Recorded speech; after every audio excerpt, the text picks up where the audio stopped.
ಶಿರೈ ಇದು ಸುರೇಶ್ ರಾಜಕುಮಾರಿ ನಿರ್ದೇಶನದ ವಿಕ್ರಮ್ ಪ್ರಭು, ಅನಿಷ್ಮಾ, ಎಲ್.ಕೆ. ಅಕ್ಷಯ್ ಕುಮಾರ್ ಅವರು ಮುಖ್ಯ ಪಾತ್ರಗಳಲ್ಲಿ ಕಾಣಿಸಿಕೊಂಡ ಸಿನಿಮಾವಾಗಿದೆ. 2025ರ ಕೊನೆಯಲ್ಲಿ ರಿಲೀಸ್ ಆಗಿ ಉತ್ತಮ ಪ್ರಶಂಸೆ ಪಡೆದ ಶಿರೈ ಹೇಗಿದೆ, ನನಗೆ ಏನೇನು ಇಷ್ಟ ಆಯಿತು ಎನ್ನುವುದನ್ನು ಈ ವಿಡಿಯೋದಲ್ಲಿ ತಿಳಿಸ್ಕೊಡ್ತೇನೆ. ವಿಡಿಯೋ ಕೊನೆವರೆಗೂ ನೋಡಿ. ಬರೀ ಆ್ಯಕ್ಷನ್ ಮಸಾಲಾ ಸಿನಿಮಾಗಳ ಮಧ್ಯೆ ಒಂದು ಎಮೋಷನಲ್ ಮತ್ತು ಸಸ್ಪೆನ್ಸ್ ತುಂಬಿದ ಸಿನಿಮಾ ಬಂದಾಗ ಅದನ್ನು ನೋಡೋದೇ ಒಂದು ಖುಷಿ. ಸಿನಿಮಾದ ಒನ್ ಲೈನ್ ಏನಂದರೆ, ಕತೆ ಶುರುವಾಗೋದು 1997ರಲ್ಲಿ. ಕದಿರವನ್ ಎಂಬ ಪೊಲೀಸ್ ಕಾನ್ಸ್ಟೇಬಲ್ ಕೊಲೆ ಆರೋಪಿಯಾಗಿದ್ದ ಅಬ್ದುಲ್ ರೌಫ್ನನ್ನು ಜೈಲಿನಿಂದ ಕೋರ್ಟ್ಗೆ ಕರ್ಕೊಂಡು ಹೋಗಬೇಕಾಗುತ್ತೆ. ಈ ಇಬ್ಬರ ಮಧ್ಯದಲ್ಲಿನ ಒಂದು ಲಾಂಗ್ ಜರ್ನಿಯೇ ಶಿರೈ ಸಿನಿಮಾ.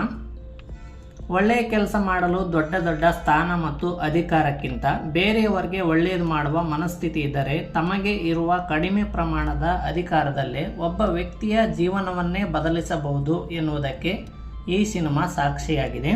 ಇಲ್ಲಿ ಯಾರು ಸರಿ ಯಾರು ತಪ್ಪು ಅನ್ನೋದಕ್ಕಿಂತ ವ್ಯವಸ್ಥೆ ಒಬ್ಬ ಮನುಷ್ಯನನ್ನು ಹೇಗೆ ಬದಲಿಸುತ್ತೆ ಅನ್ನೋದನ್ನು ನಿರ್ದೇಶಕ ಸುರೇಶ್ ರಾಜಕುಮಾರಿ ಅವರು ಅದ್ಭುತವಾಗಿ ತೋರಿಸುವ ಪ್ರಯತ್ನ ಮಾಡಿದ್ದಾರೆ.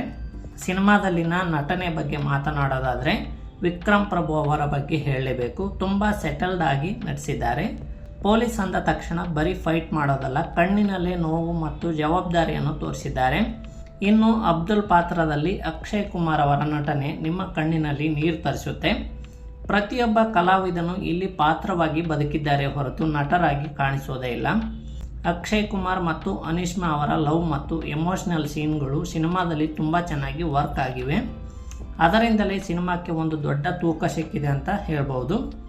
ಸಿನಿಮಾದ ಮೇಕಿಂಗ್ ಮತ್ತು ಟೆಕ್ನಿಕಲ್ ಅಂಶಗಳ ಬಗ್ಗೆ ಮಾತಾಡೋದಾದರೆ ಜಸ್ಟಿನ್ ಪ್ರಭಾಕರನ್ ಅವರ BGM ಈ ಸಿನಿಮಾದ ಜೀವನಾಡಿಯಾಗಿದೆ. ಪ್ರತಿಯೊಂದು ಸೀನ್ನ ಇಂಟೆನ್ಸಿಟಿ ಹೆಚ್ಚಿಸೋದು ಅವರ ಮ್ಯೂಸಿಕ್. ಸಿನಿಮಾಟೋಗ್ರಫಿ ತುಂಬ ರಿಯಲಿಸ್ಟಿಕ್ ಆಗಿದೆ. ನಮಗೆ ಆ ಕಾಲಕ್ಕೆ ಹೋದ ಅನುಭವ ಆಗುತ್ತೆ. ಎಡಿಟಿಂಗ್ ಕೆಲವು ಕಡೆ ನಿಧಾನ ಅನಿಸಿದ್ರು ಕಥೆಯ ಓಟಕ್ಕೆ ಅದು ಪೂರಕವಾಗಿದೆ.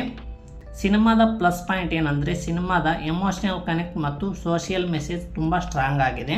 ಮೈನಸ್ ಪಾಯಿಂಟ್ ಏನಂದರೆ ಸಿನಿಮಾದ ವೇಗ ಸ್ವಲ್ಪ ಸ್ಲೋ ಇದೆ.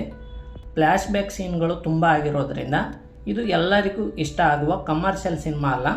ವಿಭಿನ್ನ ಪ್ರಯತ್ನದ ಸಿನಿಮಾ ನೋಡೋರಿಗೆ ಮಾತ್ರ ಹೆಚ್ಚು ಇಷ್ಟ ಆಗ್ಬೋದು. ಕೊನೆಯದಾಗಿ ಹೇಳಬೇಕಂದ್ರೆ ಶಿರೈ ಒಂದು ಪಕ್ಕಾ ಕಂಟೆಂಟ್ ಬೇಸ್ಡ್ ಸಿನಿಮಾ. ನೀವು ವಿಕ್ರಮ್ ಪ್ರಭು ಅವರ ಅಭಿಮಾನಿಯಾಗಿದ್ದರೆ ಅಥವಾ ಒಂದು ಒಳ್ಳೆಯ ಸಸ್ಪೆನ್ಸ್ ಡ್ರಾಮಾ ನೋಡಬೇಕು ಅಂದ್ಕೊಂಡಿದ್ರೆ ಈ ಸಿನಿಮಾ ಮಿಸ್ ಮಾಡಬೇಡಿ. ಈಗ G5ನಲ್ಲಿ ಕನ್ನಡದಲ್ಲಿಯೂ ಸ್ಟ್ರೀಮಿಂಗ್ ಆಗ್ತಾ ಇದೆ. ನೀವು ಈಗಾಗಲೇ ಸಿನಿಮಾ ನೋಡಿದರೆ ಹೇಗಿದೆ ಅಂತ ಕಮೆಂಟ್ ಮಾಡಿ. ವಿಡಿಯೋ ಇಷ್ಟ ಆಗಿದ್ದರೆ ಲೈಕ್ ಮಾಡಿ, ಶೇರ್ ಮಾಡಿ, ಹಾಗೆ ನನ್ನ ಚಾನಲ್ ಸಬ್ಸ್ಕ್ರೈಬ್ ಮಾಡೋದನ್ನು ಮರೆಯಬೇಡಿ. ಮುಂದಿನ ವಿಡಿಯೋದಲ್ಲಿ ಸಿಗೋಣ. ನಮಸ್ಕಾರ.